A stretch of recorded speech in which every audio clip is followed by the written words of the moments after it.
So we're back again for our, listen, everybody is asking why is it we're wearing the same shirts? We did not intend this. I had no idea that he was going to wear a black t-shirt. He had no idea that I was going to do like this. It just shows that we like each other and we think alike.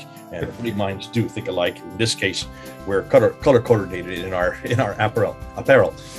Now, we are moving to another response. We've said we do this. We would look at the comments. Mel has been looking at the comments from the two previous videos that we put up earlier on iconoclasm. And one of the comebacks is that, hold on a minute, you're only confronting the problem with iconoclasm in Islam. What about the problem of iconoclasm in Christianity, in the West? And that's a perfectly good, legitimate question to ask. So Mel is going to take it on. He's not running away from it. We do need to refer to it. We do need to unpack it. And what you're going to find out is Mel wants to find out who influenced who. Was iconoclasm, was it rampant at that time, and was it considered to be anathema? He's going to try to answer that question and then show you the influences between the two different camps, the two different, in this case, the Arabs who then move into what then becomes Islam, and those who are from the Christian Judaic world who retained and remained. And it's going to be fun what he's going to come up with and to show you. So over to you, Mel. Good to have you back again. I love your shirt. It's very you've got good taste. You also are a walking advertisement for, is it? Something like that, yeah. So maybe the t-shirts aren't original, but hopefully the videos of the last few videos have been a little bit more original. But let's go straight in. This is titled Iconoclasms in the West. This is in response to many questions as regards, what exactly happened in the West and how does it relate to what happened in Islam. And it's sort of a chicken and the egg story, which came first. This is not going to be particularly conclusive. We're going to be sort of suggesting perhaps that maybe it's not quite the way we've always thought it happened. But let's see what happened. So this is a very high-end view on the events on the ground. I'm not suggesting that my presentation covers every little aspect, but it'll give you the gist of the main movers and players at that time. So our good old friend Abdul al-Malik, he attempts to set out his stall on the world stage, particularly in 694 AD here with his coin. And you can see he's holding his sword, and he's asserting his sovereignty in the face of the Byzantines way off in the West. And it's interesting that the following year, there was a bit of a response, let's say. The decision of Justinian II's government to add a full-face image of Christ on the obverse of imperial coins in 695 was bound to cause a reaction. In effect, it was asserting the sovereignty and kingship of Christ over all, and was thumbing its nose at the Arabs' rejection of Christ's kingship. Look at the size of Christ here on the coin and compared to little Abdul al-Malik and the other coin from the year before. So I think this is brilliant, real politics going on here. I think it's genius. It's kind of like a Twitter war between the Byzantines and the Arabs at the time. And, the Byzantines were really giving it back to the Arabs, and they were saying, no, we're not even going to put an image of ourselves here on the coin. We're going to put who the King of Kings really is, and right smack on the coin as large as they could make it. So I think it's brilliant. And so if Justinian was trying to troll Abdul al-Malik, he certainly didn't need to wait long for a reaction. This move by him was likely one of the main reasons why Caliph Abdul al-Malik did an about turn and stopped his earlier adoption of Byzantine coin types. He started a purely Islamic coinage with lettering only. Rather than attempting to create an even bigger image of himself, he took a different tack. He decided to replace the image of the ruler with Quranic verses that attacked the Trinity. And this is from 695, 696, so probably just straight after the Byzantine one. And on the coin, it says, "There is no God but God. He has no associate. Muhammad is the prophet of God." And as you can see there, what is he attacking? He's basically attacking that Byzantine coin, I would suggest, where Christ is the king. May I just say something here about that, because the fact that he has no associates is not the Shahada today. That is only for that period, which is confronting specifically that very thing. Associate, the people who were the Christians were called associators. They were called that at that time. So he is no associate. He cannot be alongside God. So it attacks his divinity. That has been taken out subsequently, and there's only one God but God, and Muhammad is La ilaha illallah, Muhammad Rasulullah, without the Sharkatu. It has been taken out of there, but it is there on the coins. In that, for exactly what you're saying, it is a confrontation against the idea of Jesus as God. Absolutely. And this ties in lovely with what Odin mentioned about his definition of the associators that's found in the Quran, which is Christians. Yeah. And so we see how it all just links up perfectly. And so, okay, that happened, in the 7th century. When did the first iconoclasm happen? Well, it happened from 726 to 787 AD. Define iconoclasm so people who may not know what that word means. Okay, so essentially it's a ban on religious images. There's a little bit more to than that, but that's enough for us to understand what we're talking about. It was Emperor Leo III who introduced a ban on religious images, and this was continued by his successors. There was a widespread persecution of Christians who supported the veneration of images, and many images were destroyed. This was done despite the firm opposition of the Pope to this policy, and also the Patriarch of Constantinople, Germanos I, who was either deposed or resigned following the ban. He wrote that it amounted to an admission of past error and therefore weakened the Christian position in the eyes of Muslims. So essentially, the Christian leaders at the time thought that this move by Leo III was a ridiculous idea. It didn't strengthen Christians in the eyes of Muslims. It actually weakened them, weakened their position. But Leo III did this, and despite the fact that the main religious leaders of the day disagreed with him. So it's an odd move on his part, considering he's doing it presumably for religious reasons. So in Leo's 730 edict, he forbade the religious images, which he termed a craft of idolatry. And what's interesting, Leo allowed images of himself on coins, but he banned religious images even of Christ. So that's quite strange in one respect. However, the ban, sorry, I may have repeated myself here. However, the ban, interestingly enough, did not apply to the image of the emperor or to religious symbols such as the cross. So fine if you have an image of himself, but not fine if you have images of Christ. Now, as much as he wanted this to be kind of a strongly religious thing to ban the images, you can imagine the reaction of many Christians at the time. They would have probably thought, well, this is wrong, what he's doing. He's putting himself above Christ, essentially, by saying that his image is okay, but the image of Christ is not acceptable. Whereas his side would have said, no, this is really just forbidding religious images, whereas other images are perfectly fine. So there's kind of an ambiguity there in terms of the justification for this. Now, Leo's reason to ban images doesn't appear to be a sycophantic copying of Muslims. Two reasons often cited for his decision were the military reversals against the Muslims and, interestingly, a submarine volcanic eruption near the island of Santorini, which led to devastating tsunamis and huge loss of life. He concluded that this was an act of God in punishment for their use of images. In contrast to Leo III, the caliphs indulged in wall-to-wall images in their palaces right through the 630s and 640s, as we saw in an earlier video. Leo's number one goal was to prevent a further conquest westwards, and in that, he was successful.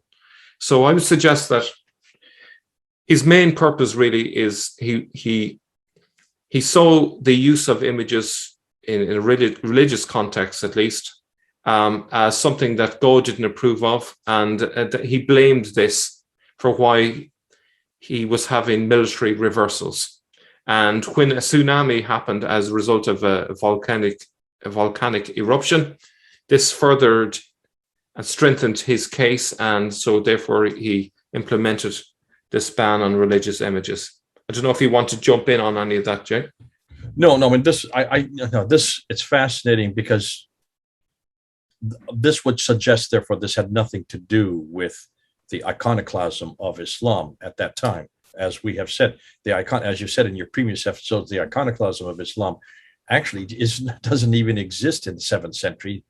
It looks like these are natural reasons. And you can see all the way through history when you have, in this case, defeats, or when you have natural disasters, the only way that you can understand them is because you're doing something wrong. So what are you doing wrong? Well, he just chooses the icons is the problem, because that could be idolatry. Quick way to do that is to please the populace.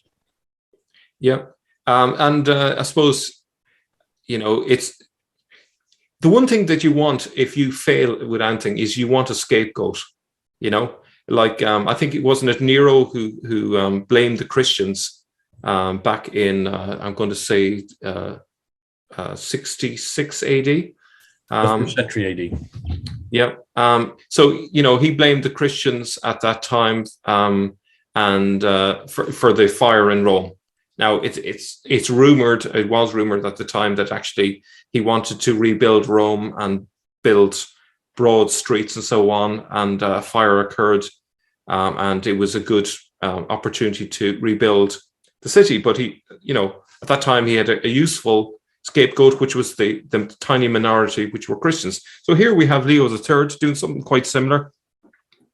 He doesn't obviously want to blame himself for the failure, that he's a poor military leader. He obviously, with a name like Leo, Leo the Lion, he's a lot at stake.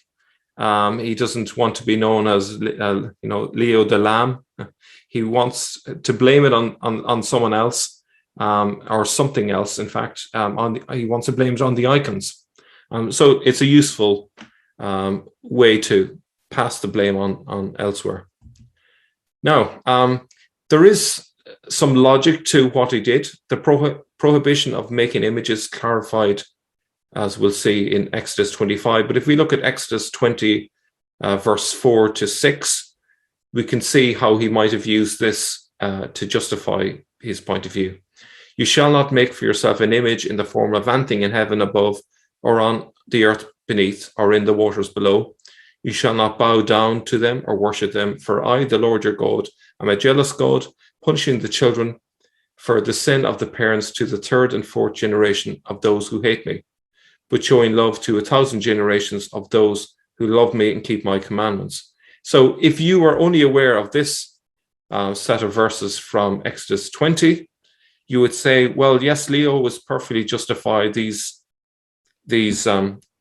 icons and so on, these religious images are totally disapproved of by the Bible, and so therefore, he's right to have done that. But if you concluded it from these verses, you'd be wrong, because if we turn to Exodus 25, there are permissions given where icons are allowed and actually encouraged. And so if you look at Exodus 25:19 onwards, we have God commanding the creation of religious images, as long as they're not for false gods. It's for the beautification of the ark. It's perfectly fine. So here we have it here. Make one cherub on one end and the second cherub on the other. Make the cherubim of one piece with the cover at the two ends. And then further down it says, above the cover between the two cherubim that are over the ark of the covenant law, I, being God, will meet with you and give you all my commands for the Israelites. So here we can see that Jews and then later Christians were given permission to use images in a religious context, as long as the context is right. We're talking about them in the context of the real living God and not in relation to false gods. And so Leo obviously just ignored this bit. He referred to the earlier passage that we saw. Now, it's interesting that St. John of Damascus, and I just point out that incidentally, Leo was born in Damascus as well. But St. John of Damascus was not in favor of what Leo was doing. He says, I venture to draw an image of the invisible God, not as invisible, but as having become visible for our sakes through flesh and blood, adding that images are expressions for remembrance either of wonder or an honor or dishonor or good or evil, and that a book is also a written image in another form. He defended the religious use of images based on the Christian doctrine of Jesus as an incarnation. Now, my memory of the Bible may not be so good, but I'm sure there is a passage in the Bible that says that Jesus is the image of the invisible God. He has, if you like, come into the world in human form. And so therefore he's essentially God's image for himself. And Christians have viewed that from day one as essentially them being given permission from God to think of God with an image. Therefore, Jesus is God's image for us. I don't know if you want to jump in on any of that, Jay. No, and I would suggest that it's obvious that you can see that this can be taken both ways, because you do have the desecration. You do have images that God was angered by. I mean, you needn't look no further than the golden calf when Moses went up to Mount Sinai. Or if you want to look in the example of Jesus in the temple, where he was overturning the tables, because they were desecrating the temple by selling images and also selling animals. And so there are cases where God does go against it, but that's a desecration. That is, those are in place of God. They are replacements for God, and that's what God is confronting.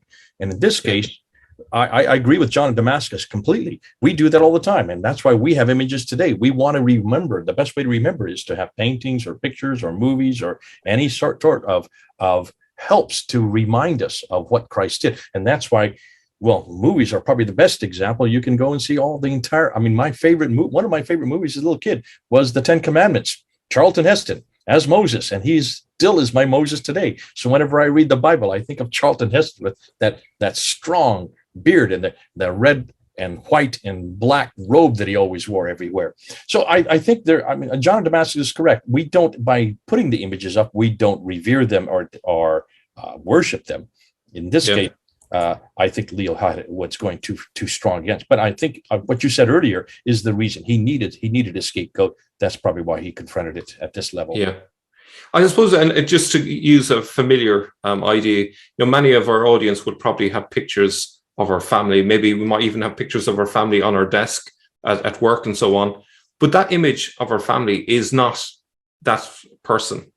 And we know that. It's just there to remind us of that person, but it isn't that person. So we don't look at the image and go, that's you, or that's, talking to, say, their mother, their father, the brother, their sister, whoever it might be.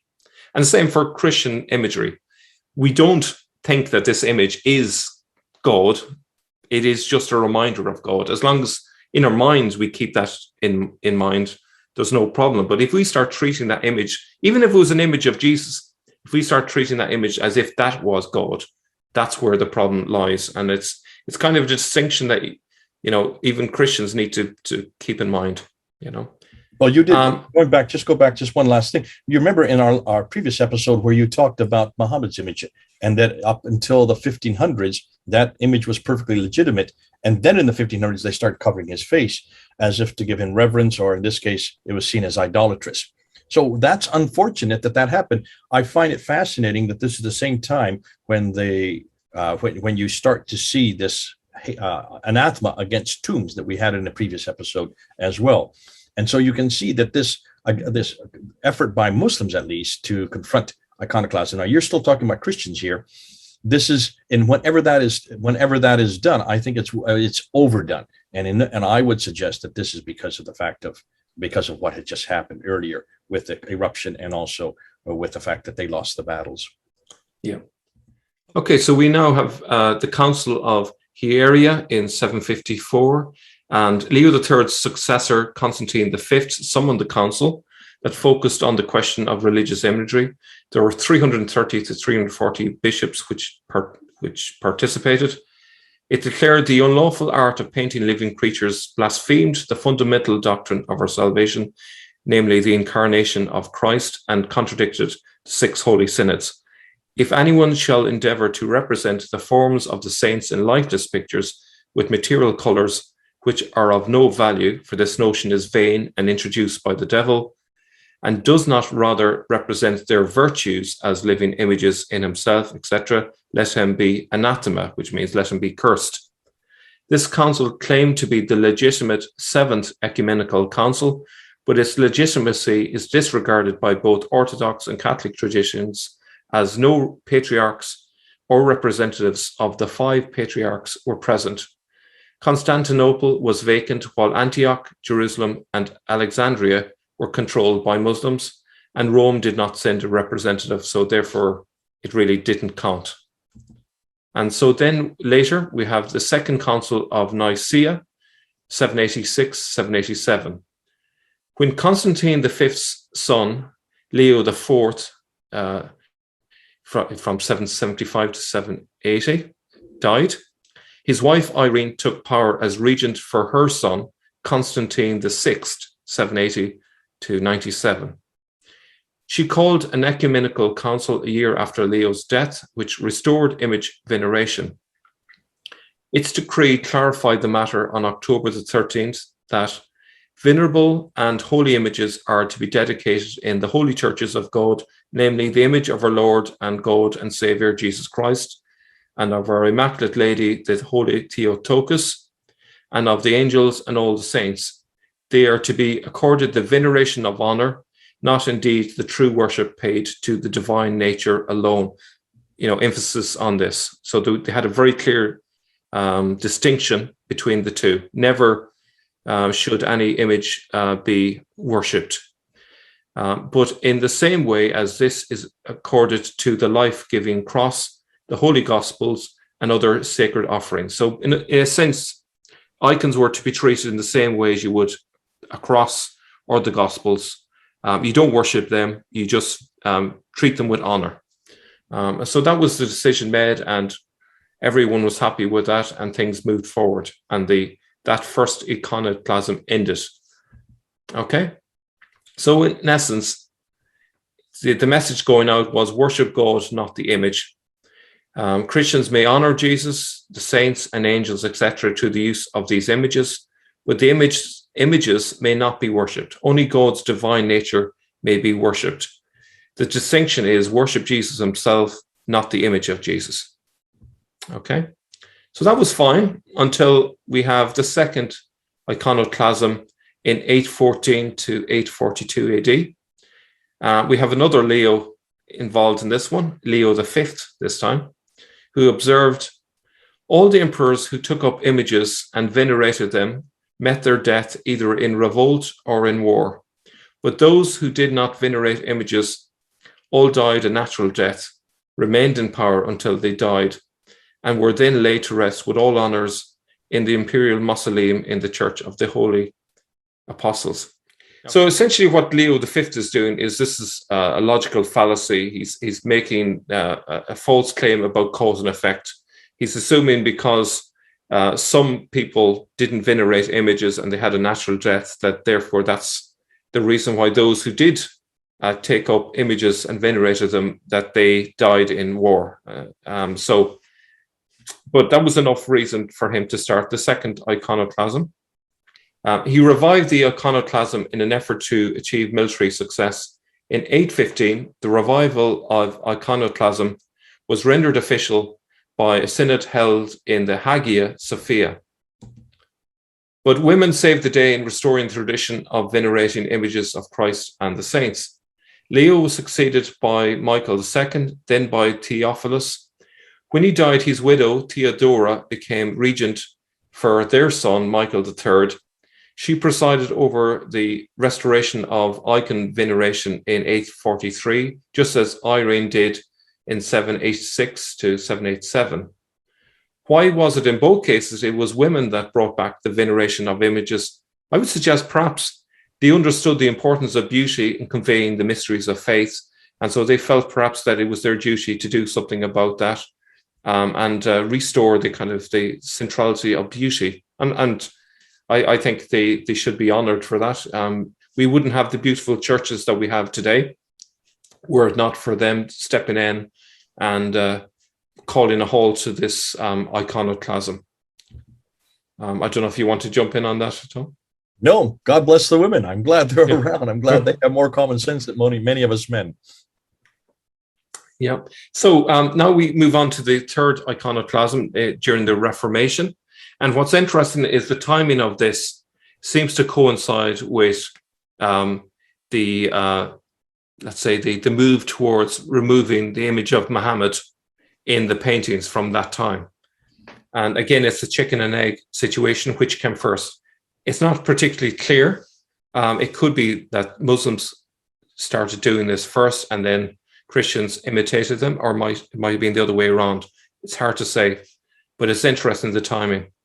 The first iconoclastic wave of this era, let's say, happened in Wittenberg in the early 1520s under reformers Thomas Munster and Andreas Karlstadt in the absence of Martin Luther.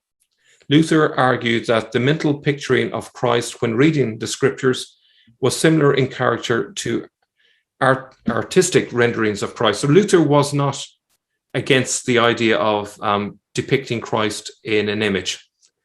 In contrast to the Lutherans, who favored certain types of sacred art in their churches and homes, the Reformed or Calvinist leaders, in particular Karlstadt, Zwingli, and Calvin, encouraged the removal of religious images by invoking the Decalogue's prohibition of idolatry and the manufacture of graven or sculpted images of God. As a result, individuals attacked statues and images, most famously in the Biel Inden storm across the Netherlands in 1566. However, in most cases, civil authorities removed images in an orderly manner in the newly reformed Protestant cities and territories of Europe. In the 16th century, Islam also began to move against the religious images of Muhammad by veiling his face. It is difficult to determine who influenced who during this period, but considering that the Calvinists were more radical than Muslims were in destroying and removing religious images, it seems plausible that the influence was from west to east and not vice versa. And if we look at the map there, we can see how close the Ottomans were. So the Ottomans essentially were east of this red line, and the reformers were west of that line, way off here. So we can imagine that there was the possibility of influence going both ways across both sides. With the Ottoman Empire's border reaching just short of Vienna, it is likely that theological ideas permeated both sides of the religious divide. Like many Muslims today, he argued, that this being Calvin, argued that images of God lead to idolatry, and he also said that the human heart is a perpetual idol factory. And this is my last slide, so I'd hand it back to you, Jay, if you want to comment on this. No, I think this is fascinating. So this is what you're saying is possibly, it looks like the whole iconoclasm that we have talked about in our previous episodes coming much, much, much later than what the traditions are telling us. Traditions say that this happened at the time of Muhammad. Traditions are written in 9th to 10th century. We're now realizing that many of those traditions are probably written even later in the 16th century. And it looks like that's when this iconoclasm probably came into influence among the Islamic Empire. Possibly, you're saying, because it was influenced by the West, by the Christians in the West, who had just in the 1500s before that, the 16th century, had started their third wave of iconoclasm. Possibly, this is, I mean, what you've done here, and it's been good because you're not really saying that this is exactly what one influenced the other. You're putting the question out there: who influenced who? It seems that in Christianity there have been groups that have risen and then fallen, and risen and fallen, and you gave three examples of three different periods. The first one in the 700s. The second one you put to the 800s, and then the third one in the 1500s. And in every case, well, certainly the last two were, well, no, let's say the first and the second one, not the third one, but the first and second one were then eradicated by women.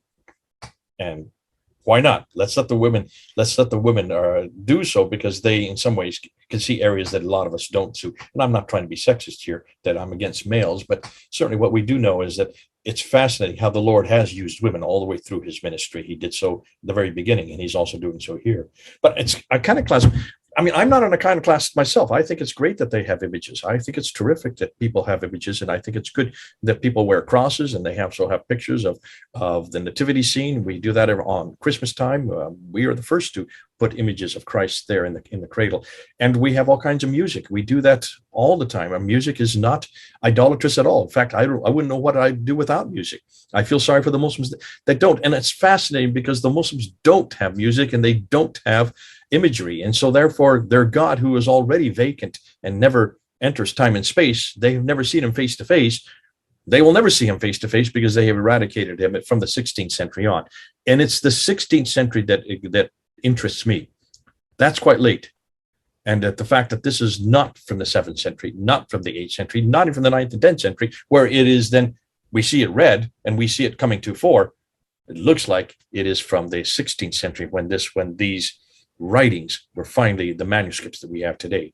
Much later rendition. Is it because of Christianity? Was it because of the third iconoclast? I don't know. Good question you put out there. Let's see what people find out. I'd like to see what the response. I'm sure some may agree with you, Mel. Others will probably dispute with you. Either way, you're bringing up an interesting question that you haven't answered, but you have at least given us a historical survey of where the iconoclast movements did happen, and that there were three of them primarily: 7th century, 700, 800s, and then 1500s, that in every case have been shut down because, I think, of for logical reasons. We are permitted to have pictures of Jesus. I want pictures of Jesus. I want pictures of everything he did and said. And I want the pictures also of the prophets. We can't because we've never seen them, but we have representations of them as long as we don't worship those pictures. Yeah. I suppose I was asked by many viewers to give a reaction to the iconoclasms. And really, when I looked at the evidence, I didn't find anything particularly strong one way or the other. It didn't seem like the Byzantines were copying the Muslims. I think that's one answer we've got, that it looks like they had their own particular reasons for banning the images. It didn't depend on the Arabs.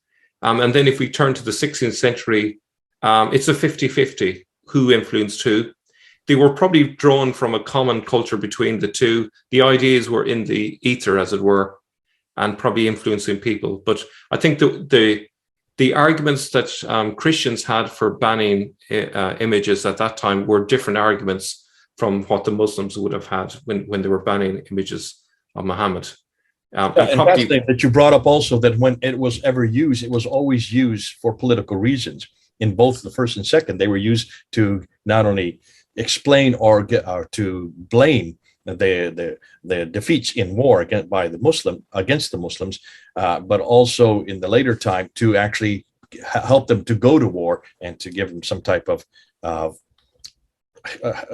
an aid, in this case a public aid, to help them defeat their enemies. So if that is the reason, that is not a theological reason, that is a political reason. And if it's a political reason, then that should be thrown out. And I'm glad that we don't use that anymore today. And I'm glad to see that we as Christians, we can pray to God, we can worship and we can sing and we can draw him, and we can even do comics against him, and we don't sit there and eradicate those who mock him, because we are even permitted to mock Jesus and committed to mock our prophets. I would say it's actually a good thing that this all happened, particularly in the those first two iconoclasms, because Christians clarified exactly what they were doing with the images. And, Muslims often accuse us of idolatry ourselves because we have images, but here we have Christians saying what we're allowed to do and what we're not allowed to do. We're allowed to honor Jesus as we should. We're allowed to honor the saints and remember them. But what we're not allowed to do is worship these images. And that's really clear. As long as Christians keep that in mind, we have no problems. But yet Muslims are not able to process that. They're not able to make those subtle distinctions.